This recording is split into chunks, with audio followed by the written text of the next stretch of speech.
दासी कहिल्यै दासबाट मुक्त हुँदैन। इतिहासले बारम्बार देखाएको सत्य हो।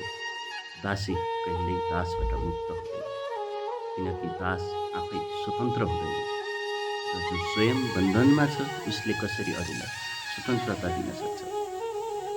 दासको मनमा स्वतन्त्रताको सपनाभन्दा बढी डर, आश्रय बिना बाँचिरहनु पर्ने व्यवस्था हुन्छ। उनै मालिकको छायामा बाँच्न अभ्यस्त भइसकेको हुन्छ। त्यसैले उसले स्वतन्त्रताको अर्थ बुझ्नु भन्दा पहिले आज्ञाकारिता सिकेको हुन्छ। दासीको कथा पनि त्यहीँबाट सुरु हुन्छ, जहाँ स्वतन्त्रता माग्ने आवाज पहिले नै दबाइसकिएको हुन्छ। जब दास स्वयं मालिकको आदेशमा बाँधिएको हुन्छ, त्यसको हातबाट दासीले मुक्ति पाउने आशा गर्नु मरुभूमिमा पानी खोजे जस्तै हो।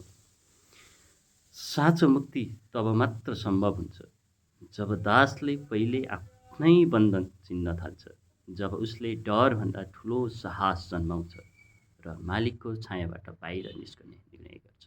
किनकि इतिहासको अर्को सत्य पनि त्यही हो। जब दास उठ्छ, त्यस दिन दासी मात्र होइन, सम्पूर्ण बन्धनको अन्त्य सुरु हुन्छ।